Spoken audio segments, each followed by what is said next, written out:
Monday night Wars wrestling industry की वो जंग जिसे आज तक याद किया जाता है कि कैसे WWE रॉ और WCW नाइट्रो आपस में लड़ते रहे थे रेटिंग्स के लिए।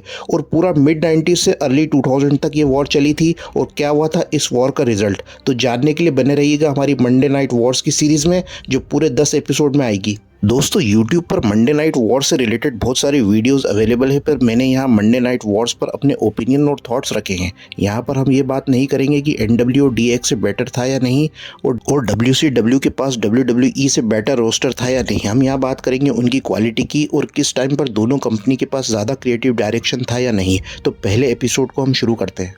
दोस्तों 1980s में WWE रेसलिंग की सबसे बड़ी इंडस्ट्री बन गई थी और 80s के WWE लेजेंड्स थे Hulk Hogan, Andre the Giant, Superfly Jimmy Snuka, Randy Savage, Jake the Snake Roberts और बहुत सारे रेसलर्स जिन्होंने रेसलिंग जैसे स्पोर्ट को भी एंटरटेनमेंट का जरिया बनाया था। और 80s में रेसलिंग इंडस्ट्री के सबसे बड़े स्टार थे हल्कमेनिया हल्क होगन, जो उस टाइम पर घर घर तक पॉपुलर थे। किड्स में होगन की दीवानगी एक अलग ही लेवल पर थी। हल्क होगन की वजह से ही WWE ग्लोबली इतनी बड़ी कंपनी बन पाई थी। और होगन की पर्सनालिटी और चार्म सुपर फैन फेवरेट था। पर इस पूरे WWE के पीछे one and only Vincent Kennedy McMahon थे, जो कहने को तो एक रिंग साइड कमेंटेटर थे, पर WWE असलियत में उनकी ही कंपनी थी। और विंस मैकमैन ने होगन, आंड्रे और दूसरे WWE स्टार्स को बनाया था। और विंस WWE को बड़े नेटवर्क जो उस समय अमेरिका में ब्रॉडकास्ट होते थे उन पर दिखाना चाहते थे, जैसे USA नेटवर्क को TBN ब्रॉडकास्ट सिस्टम, जिसे TBS भी कहा जाता था। और TBS फास्टेस्ट ग्रोइंग चैनल था पूरे USA में। और उस समय तक टेड टर्नर और विंस मैकमैन अच्छे टर्म्स पर थे और बिजनेस वाइज उनका रिलेशन अच्छा था। फिर इनके रिलेशन में दरार तब आ गई जब विंस ने USA नेटवर्क की मांग करी कि उन्हें WWE को USA नेटवर्क पर आयर करना है और TBS पर भी विंस अपना शो दिखाना चाहते थे। तब यहाँ टर्नर ने विंस के साथ अपने रिलेशन खत्म कर लिए थे और TBS पर WWE के शो आने बंद हो गए थे। और ये एक थोड़ा सा हिंट था कि आगे चलकर इनके बीच में वॉर हो सकती है। फिर TBS पर NWA का जिम क्रॉकेट रेसलिंग प्रमोशन को दिखाया जाने लगा था, जो WWE की एक राइवल कंपनी थी। पर WWE अपने आप को ग्लोबली स्टैब्लिश करता चला गया और इससे WWE को कोई फर्क नहीं पड़ा था। और फिर रेसलमेनिया पेपर व्यू का कॉन्सेप्ट लाया गया था, जिसने एंटरटेनमेंट प्लस रेसलिंग को आपस में जोड़ा था। और रेसलमेनिया 3 ने तो वर्ल्ड रिकॉर्ड बनाया था, जहां पर 93,000 फैंस थे क्राउड अटेंडेंस में। और यहाँ WWE अपने आप को as a leading wrestling company establish कर चुका था। फिर टर्नर ने यहाँ जिम क्रॉकेट रेसलिंग प्रमोशन को परचेस कर लिया था और उस कंपनी को रीनेम किया था WCW के नाम से। फिर विंस और टर्नर की बात भी हुई थी फोन पर, जहां विंस ने टर्नर को बधाई भी दी थी और ये भी कहा था कि वे एंटरटेनमेंट साइड से रेसलिंग को आगे ले जा रहे हैं। पर अपने पहले साल में WCW कुछ ज़्यादा अच्छा नहीं कर पाई थी और वहीं WWE भी ज़्यादा कुछ अच्छा नहीं ला पा रही थी। ये बात ईयर 1990 तक की है। और WWE पर टेप शोज आते थे जो व्यूअर्स को पसंद नहीं आ रहे थे। फिर विंस ने यहाँ लॉन्च किया था मंडे नाइट रॉ, जो फर्स्ट आयर्ड हुआ था जनवरी 11, 1993 में मैनहट्टन सेंटर न्यूयॉर्क में। उसे बहुत छोटी सी अरीना में रखा गया था और रॉ का शो लाइव रखा गया था, जिसकी वजह से क्राउड को रिजल्ट्स पता नहीं रहते थे और सब अनप्रेडिक्टेबल रहता था। 1993 तक होगन, सैवेज, अल्टीमेट वॉरियर चले गए थे और Shawn Michaels, Bret Hart, Undertaker, Razor Ramon नए स्टार्स थे और ये न्यू जनरेशन एरा का टाइम था। और हल्क होगन भी WWE को लीव कर चुके थे, जहां पर विंस मैकमैन हल्क होगन एक स्टीरॉयड स्कैंडल में उलझ गए थे, जहां WWE स्टार्स पर आरोप थे स्टीरॉयड्स को यूज करने के लिए, जिसे हाल ही में रिलीज हुई विंस मैकमैन की डॉक्यूमेंट्री जिसे नेटफ्लिक्स ने लॉन्च किया है उसमें दिखाया गया था, जो किसी और दिन का टॉपिक है। हल्क होगन के WWE से एग्जिट होने के बाद लेक्स लूगर को नेक्स्ट हल्क होगन बनाने की कोशिश की गई थी। लेक्स लूगर भी WCW के ओरिजिनल स्टार थे। विंस लूगर की बॉडी और पर्सनालिटी से काफ़ी इंप्रेस हुए थे और उन्हें नेक्स्ट अमेरिकन हीरो बनाने की WWE ने यहाँ एक नाकाम कोशिश की थी। 1993 समर स्लैम में उन्हें एक मेगा हीरो की तरह योकोजुना के अगेंस्ट कम्पीट करवाया गया था, जिसमें होगन ने आंड्रे द जायंट को जैसे बॉडी स्लैम किया था, वैसे ही लूगर ने योकोजुना बॉडी स्लैम चैलेंज में योकोजुना को बॉडी स्लैम किया था।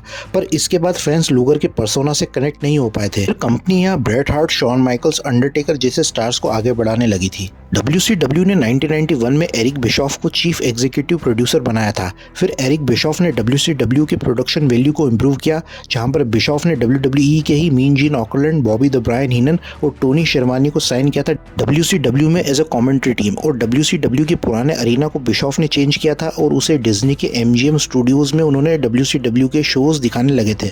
और हल्क होगन जो उस टाइम पर मूवीज में आने लगे थे, उसी स्टूडियो में अपनी एक मूवी थंडर इन पैराडाइज को शूट कर रहे थे, जहां बिशॉफ होगन से मिले थे और उन्हें रेसलिंग में वापस आने के लिए बिशॉफ कन्विंस करते हैं। और उस टाइम तक भी वे एक पॉपुलर फेस थे, लोग अभी भी उन्हें रेसलिंग करते हुए देखना चाहते थे। और होगन यहाँ डिसाइड करते हैं कि वे अब WCW के लिए परफॉर्म करेंगे। फिर जून 11 को ये रिवील किया गया था कि होगन WCW में आ गए हैं और विंस मैकमैन होगन के WCW में जाने से बहुत नाराज़ हो गए थे क्योंकि WWE ने ही होगन को मेगा स्टार बनाया था। अगर वे अपनी राइवल कंपनी में जाकर WWE के अगेंस्ट खड़े होंगे तो उसे चीटिंग कहा जाएगा। होगन ने WCW के bash at the beach paper-view में अपना डेब्यू किया था, जहां पर उन्हें अटेंडेंस में उन्होंने रिकॉर्ड ब्रेक करवाया था। फिर WCW ने एक और मास्टर स्ट्रोक खेला और WWE के एक और मेगा स्टार को उन्होंने साइन किया, जो थे macho man Randy savage. Macho man Randy savage भी होगन जितने बड़े ही स्टार थे WWE में और अर्ली 90s तक रैंडी सैवेज WWE में कमेंट्री करने लगे थे और सैवेज ने WCW को ज्वाइन कर लिया था, जिसका खुलासा खुद विंस ने अपने शो पर किया था कि सैवेज के साथ WWE की डील नहीं हो पाई है और वे उन्हें गुड लक विश करते हैं। टेड टर्नर की ब्लैंक चेक बुक यहाँ काम कर गई थी और WCW यहाँ मुंह बोली रकम पर WWE के स्टार्स को साइन कर रहा था। WWE के दो मेजर स्टार्स अब WCW के लिए परफॉर्म करेंगे, जो मैसिव व्यूअरशिप लेकर भी आए WCW में। इसके बाद और पुराने WWE स्टार्स WCW आ गए थे, जिसमें होगन और सैवेज के पुराने दोस्त भी थे। और उधर विंस WWE में ब्रेट हार्ट और शॉन माइकल्स जैसे स्टार को पुश कर रही थी, जो इससे पहले टैग टीम में परफॉर्म करते थे और उन्हें अच्छा क्राउड रिएक्शन भी मिलता था। पर यहाँ पर बिशॉफ WCW को लाइव दिखाना चाहते थे टाइम पर, जिसके लिए टर्नर ने बिशॉफ को पूरे 2 घंटे दिए थे। बिशॉफ अब WCW को लाइव दिखाएंगे। टर्नर ब्रॉडकास्ट सिस्टम का सबसे बड़ा चैनल था TNT और एरिक बिशॉफ यहाँ डायरेक्ट विंस के शो मंडे नाइट रॉ से कम्पीट करने का डिसाइड करते हैं, जहाँ पर WCW अपना नया शो लेकर आया जिसका नाम था WCW मंडे नाइट रॉ। और अब मंडे को एक साथ 2 रेसलिंग के शोज एक साथ प्रसारित होंगे, जहां पर एक तरफ होगा विंस मैकमैन का मंडे नाइट रॉ और उसका डायरेक्ट कंपटीशन होगा WCW मंडे नाइट रॉ से, जहां पर व्यूअर्स बढ़ जाएंगे 2 हिस्सों में और टीवी पर डबल रेसलिंग कंटेंट आएगा। और विंस यहाँ खुश नहीं थे कि अब डायरेक्ट WCW से मुकाबला करना पड़ेगा और अब वे WCW को इग्नोर भी नहीं कर सकते। पहले तो वे WWE के सुपरस्टार्स को ले गए और अब उनके साथ रेटिंग वॉर में भी भिड़ना पड़ेगा। और टर्नर ने भी बिशॉफ को 6 महीने का समय दिया था कि वे अपने आप को प्रूव करके दिखाए और विंस को पहला झटका लगने ही वाला था कि उनकी कंपनी का एक सुपरस्टार उनको बिना बताए कंपनी लीव करने वाला था और वे थे लेक्स लूगर। लेक्स लूगर ने अपने बेस्ट फ्रेंड स्टिंग से बात करी थी कि स्टिंग WCW के मेजर स्टार थे और लूगर के बेस्ट फ्रेंड थे। स्टिंग ने लूगर और एरिक बिशॉफ की मीटिंग कराई थी। एरिक बिशॉफ लेक्स लूगर को पसंद नहीं करते थे, पर फिर भी बिशॉफ ने लूगर को WCW का कॉन्ट्रैक्ट दिया था $1 लाख का। इस कॉन्ट्रैक्ट को उन्होंने लूगर को कॉन्फिडेंशियल रखने का कहा था। लूगर WWE में अपने क्रिएटिव डायरेक्शन के लिए खुश नहीं थे और उन्हें मिड कार्ड में डाल दिया गया था। बिशॉफ को लगा था कि लूगर WCW ओरिजिनल है और उन्हें फिर से साइन करने से शायद उनके शो में और जान आ सकती है, तो लूगर यहाँ WCW में वापस आ गए थे। उनका कॉन्ट्रैक्ट खत्म होने वाला था संडे को और WCW नाइट्रो का फर्स्ट शो आयर होने वाला था मंडे को और WCW का फर्स्ट शो हुआ था एक मॉल में और शो की प्रोडक्शन क्वालिटी भी बहुत अच्छी थी। और तभी वहां पर अचानक से लेक्स लूगर आ जाते हैं, जिसे देखकर सब शॉक हो जाते हैं कि लेक्स WCW में क्या कर रहे हैं। उस समय पूरे WWE को नहीं पता था कि लेक्स WCW वापस चला गया है। यहाँ लेक्स होगन को आते साथ ही कन्फ्रंट करते हैं और इस वाकया को लूगर ने अपने एक इंटरव्यू में कहा था कि उन्हें WWE को लीव करने से पहले एक नोटिस देना चाहिए था, पर बिशॉफ ने उन्हें ऐसा करने से मना कर दिया था कि अगर वे उन्हें WCW का कॉन्ट्रैक्ट तभी देंगे जब लूगर बिना बताए ऐसा करेंगे। और ये WWE के लिए बहुत बड़ी बात थी कि लूगर WWE से चले गए थे। WCW नाइट्रो ने अपने पहले एपिसोड में 2.5 मिलियंस की व्यूअरशिप करी थी, जो बहुत बड़ी बात थी, लेकिन उस दिन रॉ का शो आयर्ड ही नहीं हुआ था। पर इसके अगले हफ्ते WCW हेड टू हेड गई थी WWE से और यहाँ WCW ने अपने शो पर व्यूअरशिप बढ़ाने के लिए ऐसी कमीनी चीज करी थी जो एक तरफ से बहुत ही गंदा मूव था। यहाँ पर WCW ने रॉ के पहले से टेप्ड हुए शो के रिजल्ट्स को अपने शो में रिवील कर दिया था, जिसकी वजह से व्यूअर्स शो को चेंज नहीं करे और उनके शो को ही देखते रहें। और यहाँ विंस इस हरकत से और ज्यादा नाराज हो गए थे और 1 महीने के बाद यहाँ पे असलियत में अब WCW भारी पड़ने लगा था WWE पर। और बिशॉफ यहाँ अपने शो को 3 मिनट पहले ही दिखाने लगते थे और रॉ के सारे रिजल्ट्स को वे अपने शो पर रिवील कर देते थे। अब ये वॉर और भी ज्यादा हीटेड हो गई थी। विंस यहाँ टर्नर को पर्सनली हेट करने लगे थे। यहाँ पर अब रेटिंग्स को बढ़ाने के लिए कंपनीज किसी भी हद तक जा सकती थी। दिसंबर 95 तक WCW आ गई थी WWE से।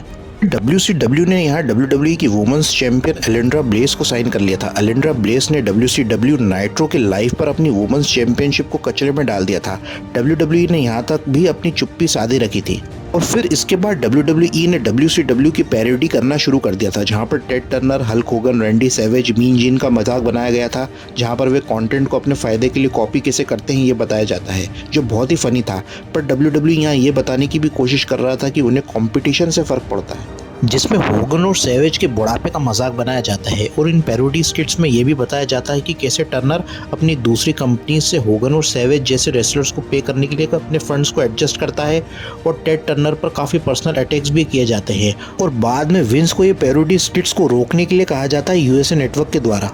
मिड 90s में WWE के पास थे Shawn Michaels, Bret Hart, Undertaker, Yokozuna, Owen Hart, Razor Ramon, Diesel और यहाँ WWE ने एक्सपेरिमेंट भी करा था मेबल के साथ, जिसे बाद में हम बिग डैडी वी के नाम से जानते हैं, पर काम नहीं बना था। फिर डीजल को WWE चैंपियन बनाया गया था, पर फिर भी WWE प्रॉफिट जनरेट नहीं कर पाया था। तो अब WWE के पास शॉन माइकल्स, ब्रेट हार्ट और अंडरटेकर ही थे जो क्राउड के फेवरेट्स थे, और वहीं WCW के पास ज़्यादा बेटर रोस्टर था जहाँ Randy Savage, Hulk Hogan, Ric Flair, Sting थे जो 80s के मेगा स्टार थे और उनके फैंस ज़्यादा थे। तो रेसलिंग फैंस को क्रिएटिव वाइज 80s का फील देती थी और आधे से ज़्यादा 80s के WWE स्टार्स भी WCW आ गए थे, जैसे $1 million man Ted DiBiase, Virgil, Brutus the Barber, Beefcake वगैरह वगैरह। पर ऐसा नहीं था कि WWE के पास फ्यूचर स्टार्स नहीं थे। हंटर, हर्ट्स, हेम्सली, ट्रिपल एच WCW में टेरा राइजिंग के नाम से रेसलिंग करते थे। ब्रूजर मस्टिनो, ग्लेन जेकब्स, केन WCW से WWE आ गए थे, लेकिन WWE को उस टाइम ये रियलाइज़ नहीं हुआ था कि ये भी कभी टॉप स्टार्स बन पाएंगे।